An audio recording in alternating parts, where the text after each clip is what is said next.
ziua, dragi prieteni! Sunt Gina Bradea. Bine ați venit în bucătăria mea! Vă invit să pregătim astăzi împreună o friptură înăbușită de vită în sos picant de roșii. O friptură de vită pe care o facem la cuptor, o friptură foarte, foarte fragedă și vă garantez că o să vă îndrăgostiți de această rețetă. Va fi cea mai fragedă friptură de vită în sos de roșii pe care ați gustat-o vreodată. Haideți să vă povestesc puțin ce ne trebuie pentru această rețetă. Eu am aici 1,5 kg de carne de vită. Este piept de vită. Puteți folosi pulpă sau orice fel de altă carne. Eu am aici piept de vită fără os. Mai avem nevoie de 2 lingurițe de sare, 2 lingurițe cu vârf, o căpățână de usturoi pe care eu l-am tăiat în 2.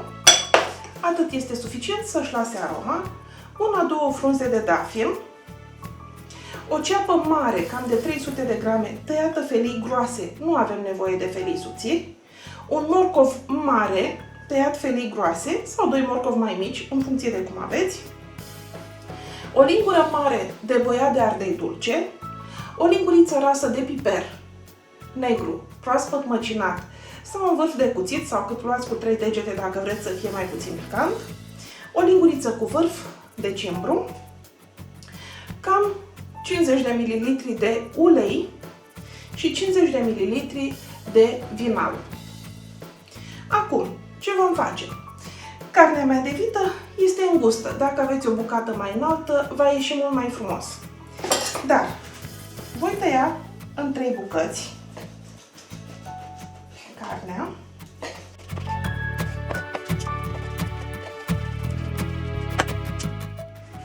Uitați-vă ce carne frumoasă am. Este rozalie, nu este închisă la culoare, nu are un roșu intens violaceu, ci este rozalie. Parcă este carne de porc la aspect. Asta înseamnă că această carne este fragedă și va fi foarte gustoasă. Pregătim mai întâi marinatul. Răsturnăm vinul. Ulei.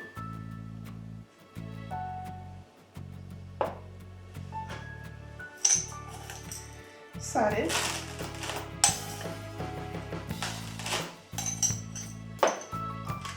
Cimbru. Piper negru proaspăt măcinat. Băiat dulce de ardei.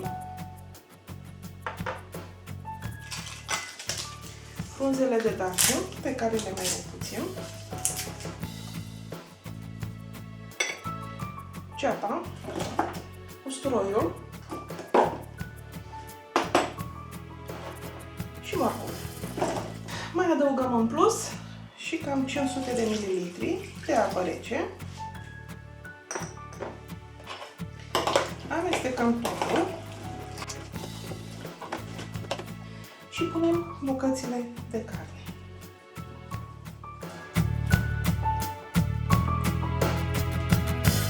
Le răsucim de pe o parte pe alta.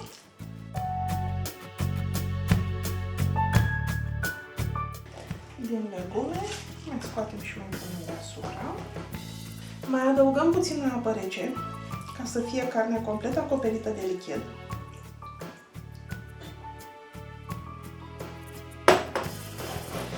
Mișcăm puțin cutia ca să se armonizeze. Punem capacul.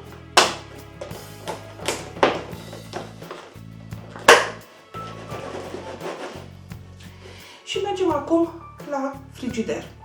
Din când în când mai amestecăm bucățile de carne. În felul acesta carnea se va marina foarte frumos.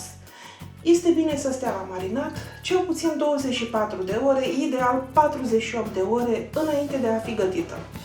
Dacă graba este mare, lăsați măcar un 2-3 ore la marinat. După aceea vom merge la cuptor și o să vă arăt cum pregătim și sosul de roșii.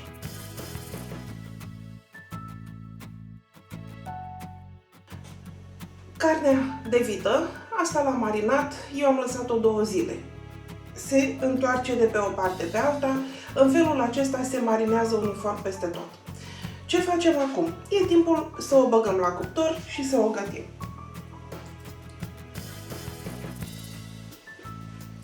Așezăm în tavă, vedeți, s-a marinat peste tot.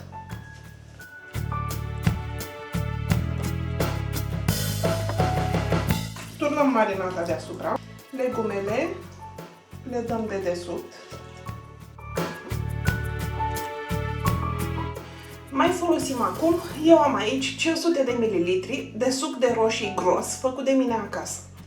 Puteți adăuga ori 500 de ml de suc de roșii, rețeta o găsiți pe blog, o să las de desubt, sau un borcan de 800 de grame de roșii în bulion, la fel, tot făcute de mine, vă las rețeta de desubt, în funcție de ceea ce doriți. Turnăm deasupra. Mai aducem puțin sos ca să se dilueze totul foarte bine.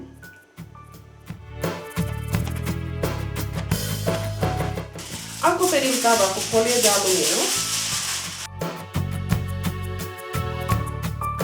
și mergem acum la cuptor. Pentru început dăm focul la maxim pentru 20 de minute, cât să dea în clocot. Apoi se reduce focul la 160-170 de grade pentru 2-3 ore. Din când în când mai întoarcem bucățile de carne, le mai stropim cu sosul din tavă. Coacerea durează în funcție de cât de tânăr sau bătrână a fost vita de la care avem carne. În momentul în care furculița intră ușor, carnea este pătrunsă, scoatem folia și mai lăsăm un sfert de oră la foc maxim, ridicăm focul, în așa fel încât carnea să se rumenească frumos.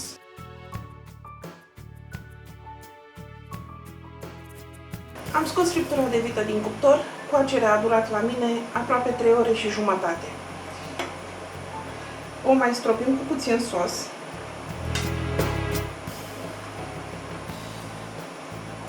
Ca să nu se usuce deasupra cât timp, o mai lăsăm puțin. Așa. Să vă arăt sosul. Uitați-vă cât de frumos este.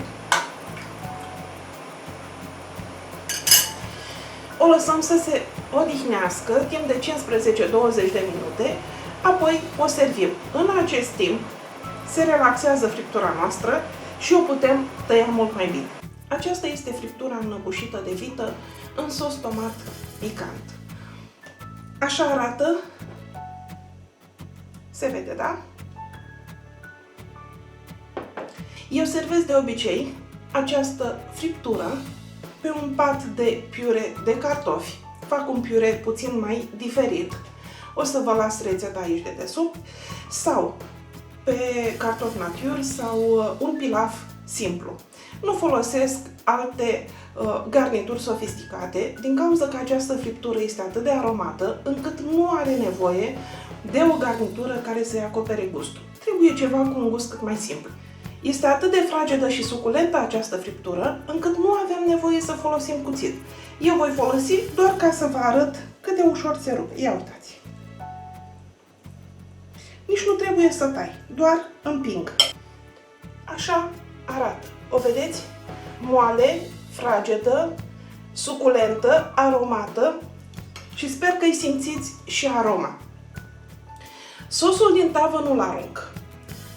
Am pasat absolut totul, acele legume, și am făcut un sos. Am stropit friptura, dar voi servi sosul alături. Din acest sos de friptură o să vă las niște sugestii de desubt. Eu păstrez sosul dacă am prea mult, îl pun în punguțe din acelea pentru cuburi de gheață la congelator și folosesc pe urmă la orice fel de tocăniță sau sos. Vă invit să testați rețeta, să reveniți să-mi spuneți cum v-a ieșit.